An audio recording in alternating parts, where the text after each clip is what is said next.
नमस्कार दोस्तों, स्वागत है आपका न्यूज टाइम के इस मंच पर। दोस्तों, कहां से चले थे और कहां पहुंच गए, अब यहां से कहां जाएंगे। यानी कि शब्दावली बिगड़ते बिगड़ते बिगड़ते बिगड़ते अब मुजरे पे आ गई। कहना तो नहीं चाहिए, हो सकता है इसके बाद फिर कैबरे या स्ट्रिप्टीज वहां तक पहुंच जाए। क्या बोल सकते हैं आज की डेट में। हमारे राजनेताओं की जो बोली है वो इस तेजी से गिर रही है, वो संवाद इस तेजी से उसका स्तर गिर रहा है कि कभी कभी सोचता हूं कि क्या वास्तव में ही गली के छुट भैये कहूं, दूसरा शब्द कहना अच्छा नहीं लगता, और इन राजनेताओं में कुछ फर्क रह गया है। दुख तो होता है। फिर मैंने सोचा कि पुराने जमाने में हिंदी फिल्में आती थी, उसमें मुजरे बहुत आया करते थे और बड़े गाने, बड़े फेमस गाने उसमें। और उनमें से एक गाना ये भी है, इन्हीं लोगों ने ले ली ना दुपट्टा मेरा। मुझे लग रहा है कि मोदी जी शायद ये सोच रहे होंगे कि इन्हीं इन्हीं लोगों ने ले ली ना अब वोट मेरा। ऐसा लगता है कि शायद परेशान हो रहे हैं। कई बार कई लोगों को मुजरे वाली पिक्चरें बड़ी पसंद आती हैं, और हमारे मोदी जी हर जगह रिश्ता निकाल लेते हैं। पंजाब में गए तो वहां नया रिश्ता निकाल लिया। आपको मालूम है गुरु गोविंद सिंह के 5 प्यारे, उनमें से एक प्यारा द्वारका का था, उसके साथ मेरा खून का रिश्ता था। मुझे ये भी नहीं समझ आया कि इस आदमी की जो अपने आप को कहता है चाय बेचने वाला, कहां कहां इसका खून का रिश्ता फैला हुआ है। पंजाब के 5 प्यारों तक खून का रिश्ता है इनका साहब। चलो अच्छी बात है साहब, क्रिश्चियंस के साथ, मुसलमानों के साथ, बोहरी मुसलमानों के साथ, और उसके अलावा ना जाने कोई पंथ ऐसा नहीं, कोई आदिवासी ऐसा नहीं जिसके साथ इनका खून का रिश्ता ना हो। उसके बावजूद भी अब हालात ऐसे हो गए हैं कि क्या संकेत क्या निकल रहे हैं, खुदा जाने इसके आगे क्या होगा। मैंने लिंक भेजा तो मेरे एक मित्र का फोन आ गया, कहता आप खुदा शब्द का उपयोग कर रहे हो। मैंने कहा कोई गुनाह किया मैंने खुदा शब्द का? नहीं नहीं, भगवान लिखा करो, ईश्वर लिखा करो, जैसे कि अभी तो मुजरा है, ईश्वर जाने आगे क्या होगा। मैंने कहा आप तो खुदा शब्द भी बैन करने जा रहे हो, उसका मतलब?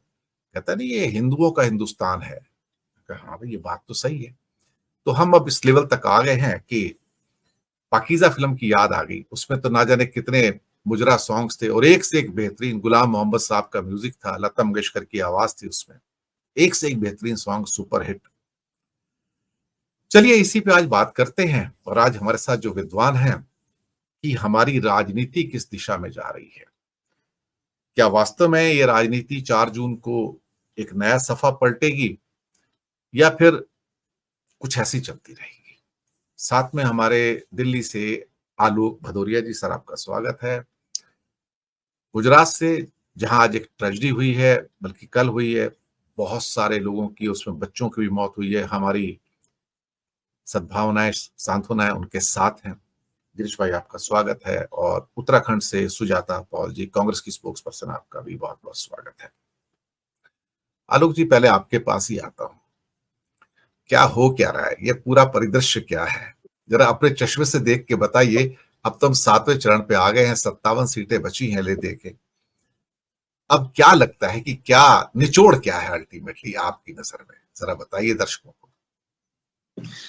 धन्यवाद दिनेश जी।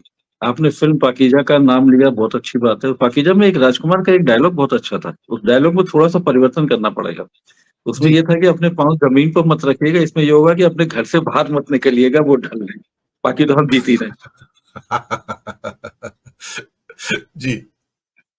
तो राजनीति किस दिशा में और किस की दशा में पहुंच गई है, इसका अंदाज तो आपको पहले भी हो जाना चाहिए था। अब हम उन अगर नहीं हुआ तो ये हम लोग की गलती है। एक करोड़ों की गर्लफ्रेंड का शब्द का किसने इस्तेमाल किया था? क्या कोई छुपी बात है? ये तो वायरल है, वीडियो भी वायरल है। और एक चीज और, 2014 से पहले एक टेंट वाले ने एक लाल किला बनाया था, गिरीश जी को बहुत अच्छे से याद है, उस पर भाषण दिया गया था। जी जी जी। तो मामला सेल्फ ऑब्सेशन का है, मतलब आत्ममुग्धता की का था। अब आत्ममुग्धता की भी पराकाष्ठा हो गई। अब होता यह है कि जब आप अपने एक कोठरी से जब आप घिरे रहते हैं, तो आपके चारों तरफ राग दरबारी इकट्ठे हो जाते हैं। श्रीलाल शुक्ला का वो याद रखिए, बड़ी अद्भुत जी कृति है, कालजयी कृति है। जी। तो आपके चारों तरफ राग दरबारी इकट्ठे हो जाते हैं। तो वो आपको यही बताते हैं कि अरे वाह! कमाल कर दिया। अगर राजा अगर सफ़ेद कुर्ता पहन के आएगा, अरे क्या बात है! इससे बढ़िया कोई रंग ही नहीं है। गुलाबी कुर्ता पहन के आएगा, अरे आज तक इससे बढ़िया कोई गुलाबी कुर्ता किसी ने नहीं पहना। हुँ, जो भी फैसला ले जो भी फैसला ले, तो वो सारे फैसले के लिए सबकी तारीफ करने के लिए, उसको सही ठहराने के लिए एक लंबी-चौड़ी एक फ़ौज होती है। दुखद ये हुँ, होता है कि उस फ़ौज में जब योगेंद्र यादव जैसे लोगों का भी ऐसा शक होता है कि वो शामिल हो गए। हालाँकि मुझे पूरे यकीन है कि वो शामिल नहीं हुए हैं, बिल्कुल शामिल नहीं हुए हैं। हाँ, उनकी बातचीत ज़रूर थोड़ा-सा उनकी जो एक पहचान थी, उनका एक स्थान था। साइकोलॉजिस्ट एक अच्छे साइकोलॉजिस्ट हैं, अच्छे पॉलिटिकल एनालिस्ट हैं। लेकिन इस मोड़ पे आके रुक जाना चाहिए था, कम से कम 1 तारीख की 6 बजे तक। हुँ, 1 तारीख को 6 बजे आकर उनका जो मन आता वो बोलते, उसमें कोई दिक्कत नहीं थी।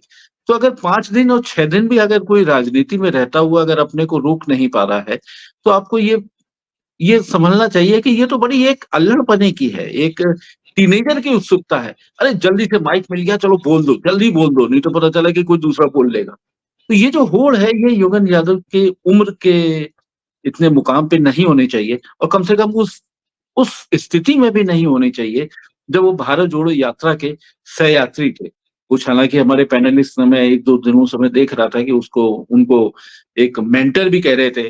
मैं उनको मेंटर नहीं मानता, क्योंकि मेंटर के काम के लिए बहुत सारे धैर्य की ज़रूरत होती है। हाँ, वो धैर्य से बोलते हैं, धीर गंभीर बोलते हैं, इसमें कोई शक नहीं है। वो उनके सवाल या उनके विश्लेषणात्मक क्षमता पे भी सवाल नहीं उठा रहा हूँ, बस केवल टाइमिंग पे सवाल उठा रहा हूँ, पहला। जी, तो मैं उनको मेंटर नहीं मानता कि भारत जोड़ो यात्रा का आइडिया उन्हीं का ही था, क्योंकि उसमें कई लोग जुड़े हुए हैं। मैं जयराम रमेश जी को बहुत अच्छे से जानता हूँ, इनसे मेरी कम से कम 6-7 मुलाकातें हुई हैं, जब ये मंत्री हुआ करते थे।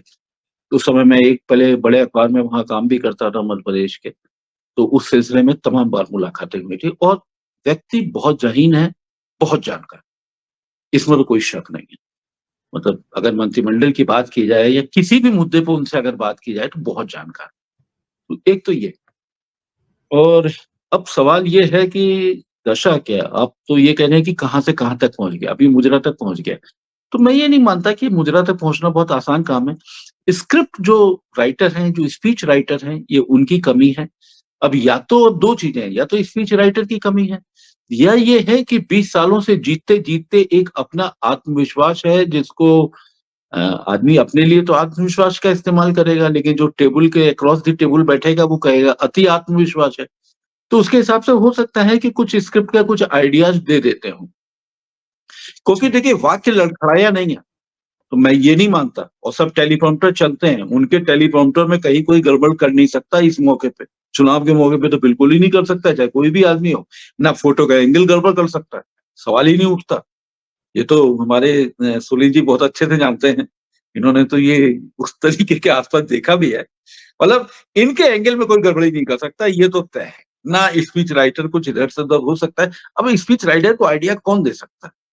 मुझे तो नहीं लगता कि जिनके आस-पास के जो राग दरबारी हैं, वो उनको आइडिया दे सकते हैं। तो आइडिया मेरे ख्याल से मौलिक आइडिया है, इसके बारे में गिरीश जी ज़्यादा बताएँगे। तो लेकिन जी, मेरी बात है कि ये जिस दिशा में चला गया है चुनाव, वो दिशा तो एक है कि ये बताती है कि कुछ न कुछ एक कमज़ोरी आ गई है और वो इतनी कमज़ोरी हो गई है कि वो पता हो गई है, इनको पता है कि ढलान पे है, फिसल रहे हैं।